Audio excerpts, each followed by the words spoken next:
And we got the 50-pound vest on. I'm thinking of trying to see if I can squeeze more weight into it. I have more plates. I hope it'll hold it. So I might try it out. Add a little more resistance to this. But finished my deadlift session today. Only did 2 exercises. I just did 2 heavy sets of deadlifts and then 12 sets of reverse hypers. I went up to 740 on those today on the reverse hypers. Um, Definitely didn't get the deadlifting I wanted today because, like I said, I've changed days around. I did back work yesterday, right? We did rows, and I was wondering if that would affect it. So I lost a rep on my top set of deadlifts. So I want to build that work capacity up there. All right, no one's in here yet. There we go. We're a minute deep and there's no viewers, so I got a little worried. All right, and I'd set it to private. All right, so this one will be a little longer than the last couple of days, hopefully. Although 2 hours from now, I've got to be in a client call. I have a client intake. So um, here's where we're at. This is how we're looking today. So I'm going to walk over to this wooded area. It's a little loud. There's people playing tennis over here. So I'll try to keep them off the camera. And so what do we have? All right, people are trickling in now. All right, so like I said, deadlift day today. Like the deadlift, I wanted to get a little more on the work capacity today that I got. Wasn't there. Again, probably due to the extra cardio and the fact that I did rows yesterday. But I mean, I figured that would happen. So I'm going to work on getting used to doing it after. And I want to build up to where I can do 3 heavy sets of deadlifts. I did 2 today.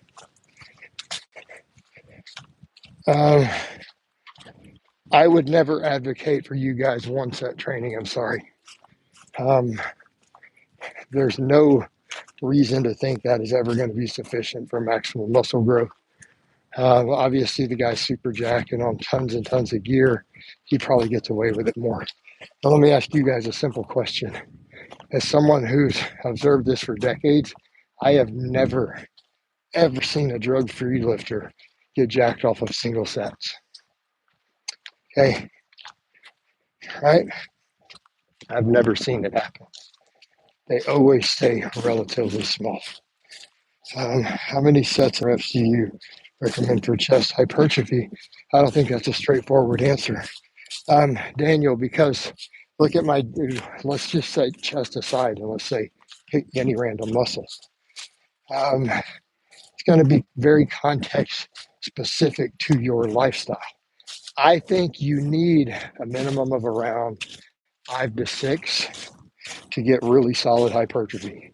If your volumes are that low, it's usually because you have a recovery issue though, or time limitations. And if you're going to do only 5 or 6 sets, they better be hard sets. Like so, because you're probably not going to take bench to failure without a spotter. You should probably have a 3-second concentric on the last rep. Okay, if your sets are going to be that low. Dumbbells and stuff you can take to failure. Now, if you want to maximize growth, that also means you're maximizing your lifestyle. Could you do, 15 to 20 sets and possibly see better growth? Yes. I think the answer there is yes. If your lifestyle facilitates recovery from it. Okay. So is your recovery on point? Now I'm going to say most novice lifters, it's a complete waste of time.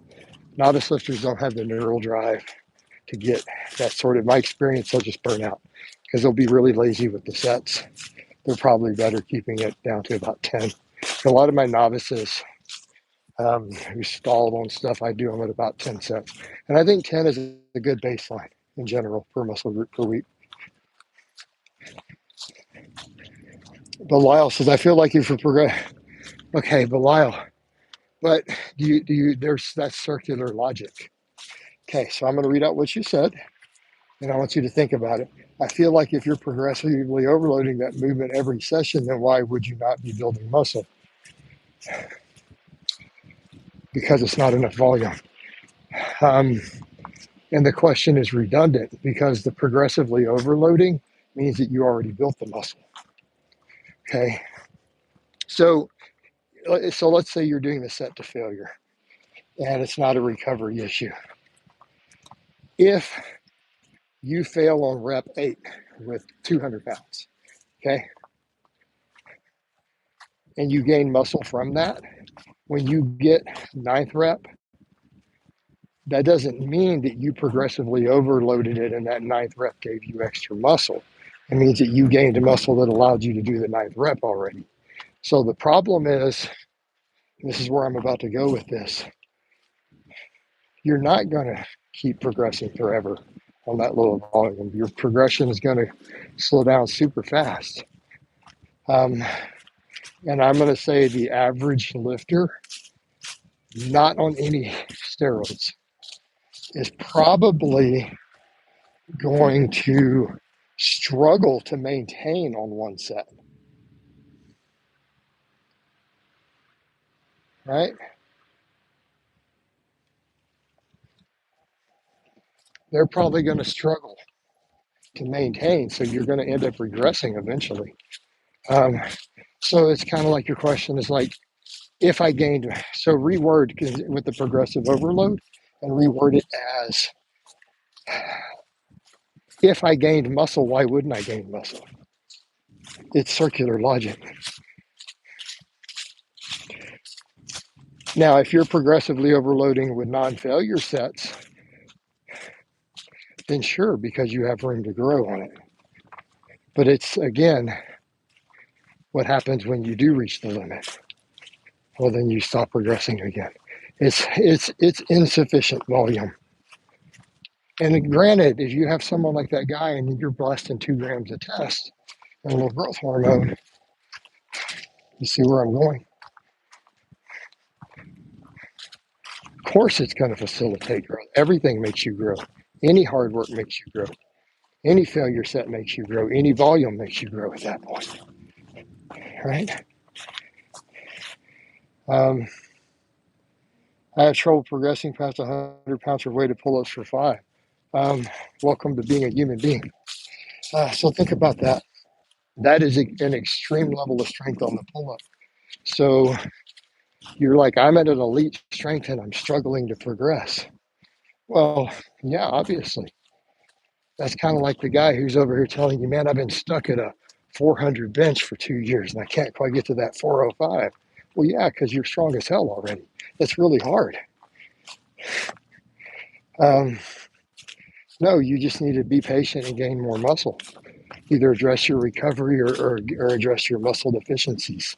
And you know, to get stronger, but keeping in mind, I mean, doing a 5 rep set with 100 pounds on a pull up is elite levels of strength. My friend, any strength gain from there is you're going to pay the price in blood, sweat, and tears. Okay. The other guy says, if I can bench 225 times 3, should I do 5 by 5 with 205? I don't know. You're asking me to do math while I'm walking, right? To start plugging stuff into calculators. I can't. When I'm doing fasted cardio, brother, I'm not going to be able to do programming math. Sorry. You go extrapolate the numbers into some calculators then. But again, not something I'm going to do in a live stream while I'm walking around with a weight vest on. I can't pull up a calculator for you. You know what I mean, brother? All right. Chris says, wait, you tell Chris, how much do you weigh? You're telling me you do weighted pull-ups for 5 with 100 pounds and you only bench 225. You don't bench 350, 400. You're insanely imbalanced. Like I'm shocked. I would expect worst case for you to have a 315 bench with that sort of strength. So yeah, you need to build your chest, brother. I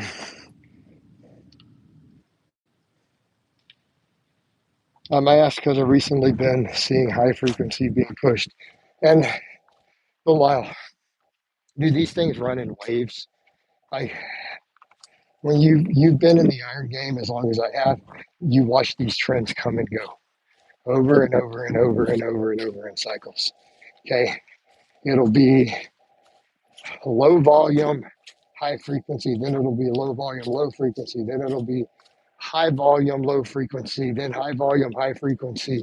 And then they'll go back the whole cycle again of it'll be, oh, we need to do a 5-day um, hypertrophy strength combination. Like it goes in cycles every few years, pretty much for the last 50 years.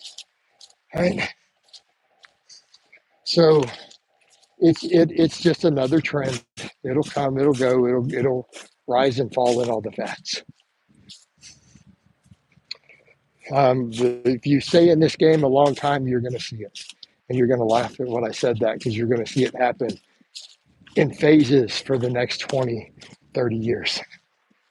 It's just in nature. It's always been like that, and it always will be probably. All right, Cliff. Planning my 2025 goals. My plan is to gain max muscle as an intermediate and end of the year while remaining decently lean. Slow bulk 10 months, 2 months mini cut 1 year.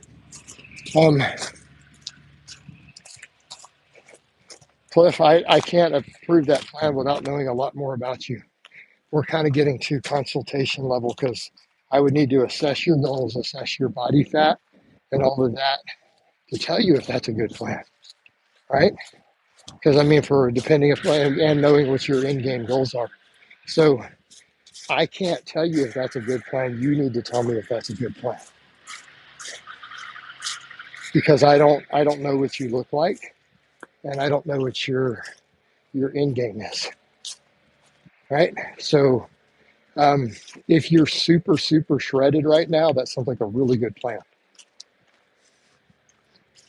Or even 10%. Like, dude, if you got a full 6-pack with a couple of veins to it, I think that plan sounds really good. Otherwise, I'm going to say, are you good? Are you sure you want to even slow bulk? Why not recomp?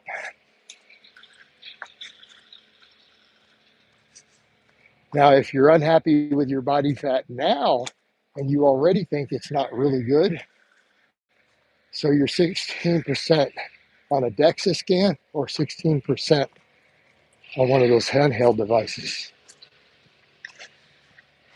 So if you get 16% on one of those bioimpedances, you're probably really fat. If you get it on a DEXA scan, you probably have abs, at least the top couple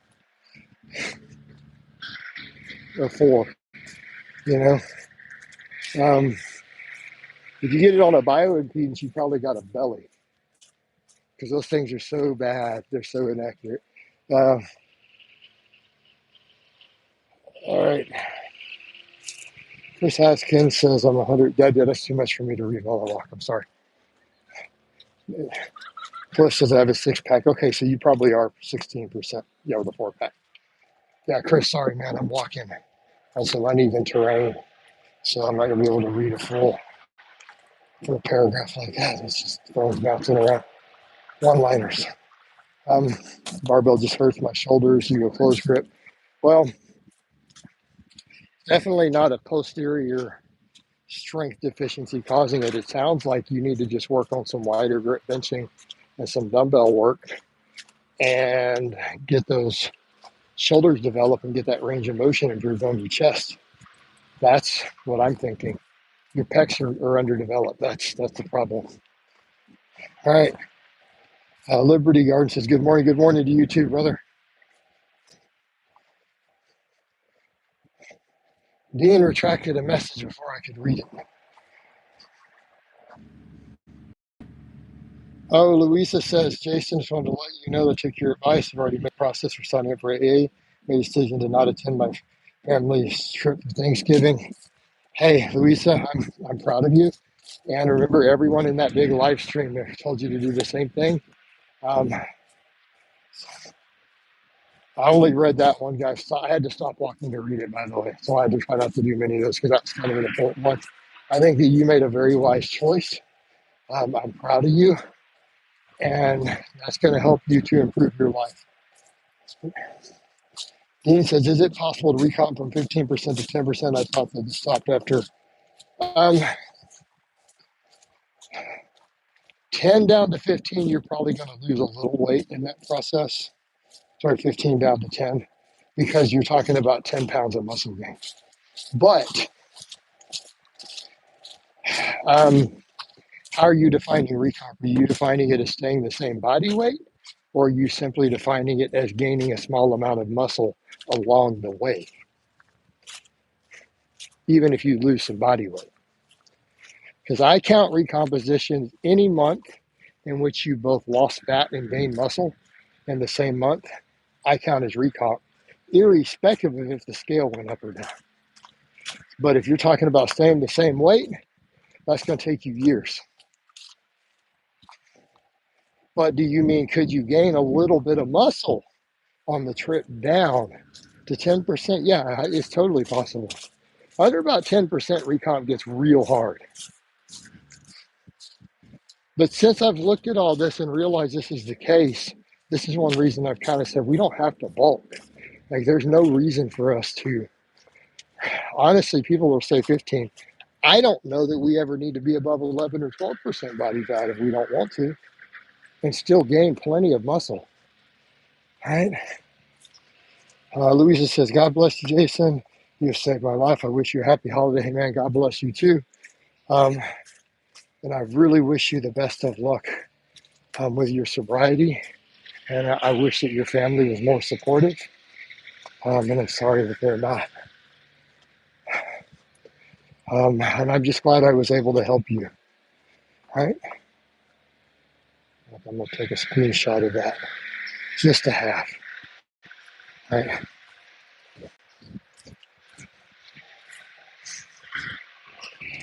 I'm wasting my 20s being fat and strong. Well, Chris, did you waste it? Well, yeah, you probably wasted it. You probably didn't get as many girls and other things because you were fatter. But at least you built a base, and then you can cut down.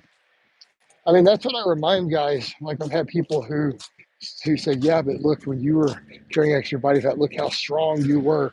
So that was proof it worked. I'm like, no, I would have been just as strong had I not bulked as hard and stayed leaner. It's not proof that it worked. So, but here's the thing. At least you did gain the strength. You were fat and strong, right? But you weren't weak. So you know that you had a muscle base at least. You get smart about it and then cut down, right? Cut down. And, lessons learned, right? Lessons learned, man.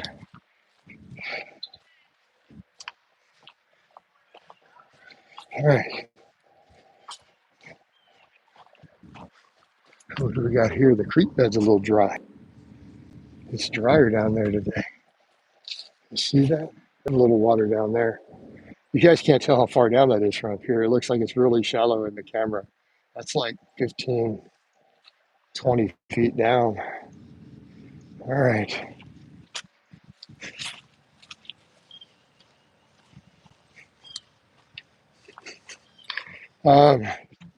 This video did. Where do you think you'd be now if you remain natty?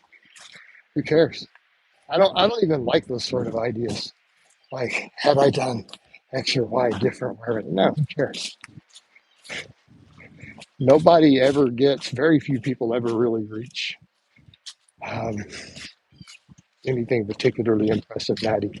Like, you're usually a genetic freak. I don't even worry about it. I don't even worry about it because I personally uh, don't regret that decision. It has done nothing but ever improve my quality of life.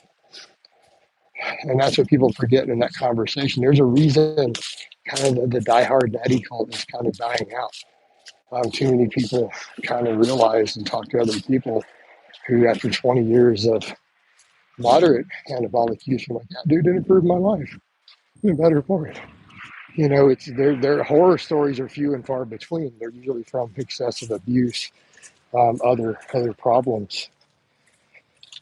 It is what it is, and I'm not even necessarily promoting it in that way. But if people ask me, I'm going to say that. I'm not out here trying to pimp and tell people to go on gear, but I'm also not going to tell you that they didn't enhance my quality of life to use moderate amounts. All right. Mandy, hey Jason, I'm in high school trying to hopefully get a power build like you because I'm too skinny now. I'm doing 50 reps per set on each arm. And my dad's leg press. That's too long of a question. What do you? That's way too long of a question. I can't give you advice other than keep training, right? Lift heavy and then do hypertrophy work. Um, I've been, what part of Texas are you in? Liberty, we don't answer non-fitness questions. Everyone knows my address. I've been doxxed a million times. All right. Andy, I've been on protein powder for a week and a bit worried of creatine. It hurts madly. Okay, had you written Dianabol, I would say, yeah, that's probably not a good idea at your age. What horror stories from creatine? I have been in the game for 25 years, and I have never heard a single horror story about creatine. What weirdo nut job are you listening to? You probably need to be in an insane asylum. I mean, the idea that creatine is harmful to a human being.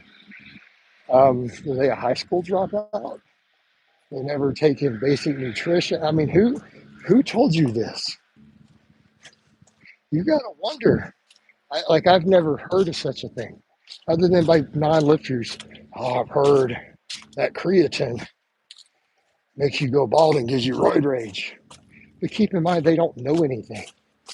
Like you've heard it. It can do what? I mean, literally horror stories from creatine. You mean the same creatine medical doctors and researchers give to old people? And see, because it seems to help with dementia. It helps them live longer. No, it's okay. It's okay that you're new to it. It's just really strange. Like, I want to know who told you, somebody told you that. So you need to send that person to me, and I'll set them straight. Um, okay, here's the skinny on creatine. Creatine, one of the few supplements that has been proven to do anything for building muscle. That makes it an extremely rare. 99% of them are complete ripoffs. Um, what's generally found with creatine, it turns out in the newer studies that it does do less than we thought it used to, but at least it helps a little bit. It's very cheap, it's very safe. Don't buy into any of the special blends. Get the cheap regular monohydrate. It's what's always done best in studies. And it's generally regarded by safe by sports physicians, experts, registered dietitians. It's viewed as a very safe supplement. There's a lot of research into looking into it for cognitive benefits and things for older people. People with certain diets and certain genetics are non-responders, though. I'm actually a non-responder to creatine for the most part, from what I can tell, which is about 30% of the population. Okay, but it's creatine is viewed as extremely safe um, by anyone who's educated in the research on it. Any medical doctors or scientists who are familiar with the data usually view it as very safe, very mildly effective. All right.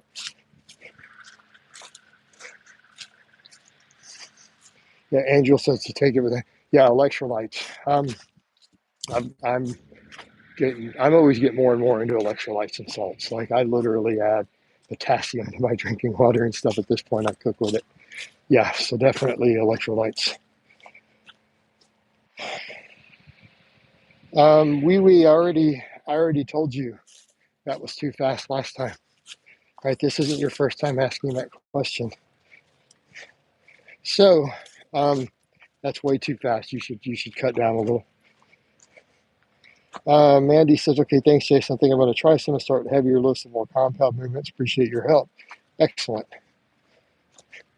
Emma, yes, I have slots open. Emma, I'm running Black Friday special this week for a reduced rate, but you have to get the application fee put in before the sale is over to get it locked in. Like, look at I've got it put up on the community tab and everything. So I have 3 slots open at reduced rates just for Black Friday. And then I'll have more slots, obviously, next month. I mean, they're fine. Put an application in. Um, Yes, you can apply via Instagram, but I'm going to require you to download Messenger before I start coaching you or before we do the call. Does that make sense? But you can apply, but you might need to message me separately to let me know because it may go to my spam folder on Instagram. But you can start it on Instagram, then I'll see you have a real profile. And then if you go download the Messenger app, I do most of my coaching through Messenger because we can send video files back and forth really easy as you're lifting. And I'd like to do the calls there because it's an encrypted service, so that you can't record or whatever. It keeps trolls from being able to record me and stuff. You've managed to get in there. Um, so yeah, but I mean, so if you've got fitness footage already on Instagram, message me from there. We can get the ball rolling. I'm running the slots at $200 a month. So if you grab the Black Friday and get locked in at that, you're locked in at that until you drop. And if you come back, you got to pay the normal fees. That's kind of my rule. Anyone who gets a reduced rate or anything like that, even if you're locked in, if you take a break, you don't get to come back in at that cheap rate. You got to pay the normal. So, but it's a good time. I'm running the special because a lot of people have said they can't quite afford it. It's a little out of their budget, so they can get locked in at that rate. It's my first time doing it.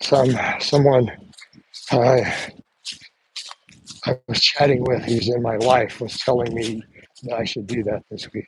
Like you should give it a try. So I did a poll. People said they'd be interested. Um, Started eating raw pumpkin seeds as well after meals, like a handful. Yeah, those are pretty good. Sounds like a plan. Let's get that moving along. Yeah, so send in an application. Um, Send it in today because I have uh, an intake coming up here shortly. And then someone else is putting in an application. I'm waiting for them to pay the fee already. The person who put one in is definitely going to get one of those slots because they've already paid for their application if you have the call scheduled today. What's your coaching like? There's no set rule. Nutrition is completely context specific. I have no set rules in place for what I do for nutrition. The strength side is very straightforward. You can see I haven't written out what I do. Nutrition is very case by case for what the client needs. I don't break any laws with nutrition though, so I'm not prescribing you a meal plan. Um, Personal trainers are not legally allowed to do that. I don't know why they think they can. In the United States, at least, it's technically illegal. But as far as nutrition advisement and nutrition help, absolutely can go into that if you need it. But it's case by case as to what we need to do for nutrition advisement.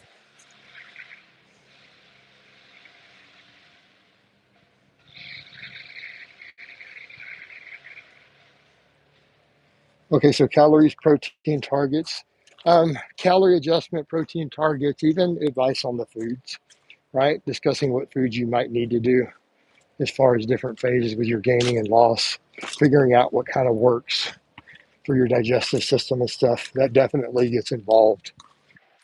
Some of that gets pretty detailed depending on the client. Like client Robbie, you remember his vlogs? He had irritable bowel syndrome and he couldn't gain weight. He was skinny, super skinny, like look anorexic when we started, and was borderline there. But we got him up to over to 200 plus pounds body weight eventually over several years. Um, but I had to make a lot of diet advice to where he could even keep his food down and digest it properly. So that was one of the more extreme cases I've had to do. To put weight on someone with irritable bowel syndrome um, required a lot of intervention.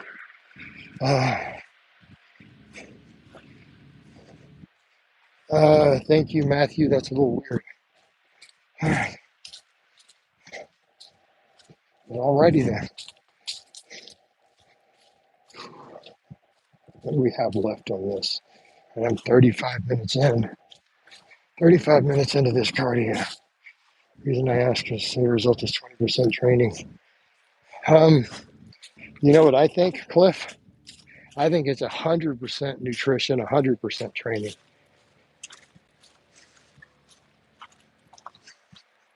How you like that answer?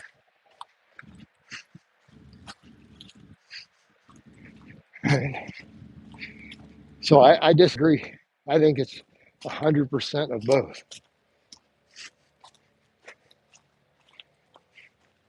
But not all of my clients need or want nutrition advice. Um, Most of them get a little bit. But sometimes they just need the basics. If you don't have extreme goals, we don't have to get as detailed. You know?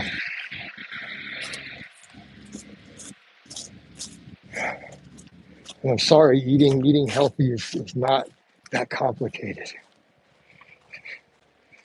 But getting the good foods in that you need for your specific goals sometimes can require a little nuance.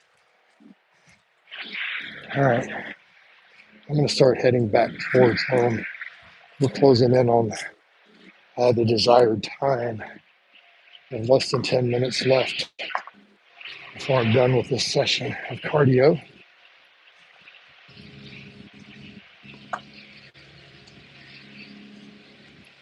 No, I don't know of any other big gear bus like that. The WFN.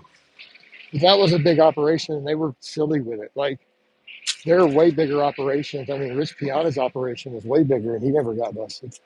Dude, his operation was 20 times the size of that. And everybody knew about it, but he didn't advertise it in public, you know?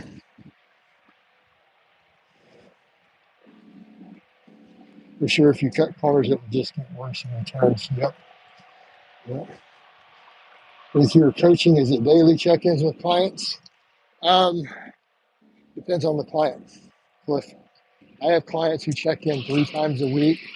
I have clients who have at least a minor daily check-in, just like a two-liner.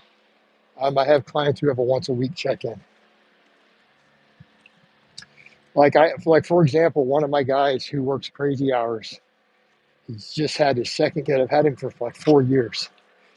He sends me all his stuff once a week. Like Saturday, he sends me any lifting footage, his check-in, and I give him a sheet every 2 weeks because he just doesn't need that much oversight. I have another client who literally sends me his calories and his body weight every day, 7 days a week for accountability. I have clients who send me lifting footage for all like 4 or 5 or whatever their stuff is every week. So as far as the check-ins go, it is absolutely dependent upon the client, their needs, and their schedule. Again, that's why I tell people my coaching is very customized to what that person needs, right? So, but those are giving you some of the extremes, like that once a week guy. That's an extreme. Um, he sends me everything once a week, and it takes me 3 minutes to go through it and update it, and then get his new sheet ready. Um, Whereas others, it is a daily. It's a daily. All right, you have a great day too. All right, I'm gonna start heading back towards the casa. Because I need to wind this down in 5 minutes. So I'm gonna go ahead and shut the stream down. That's how Coach is looking today. Love all you guys and gals, and I'll talk to you next time.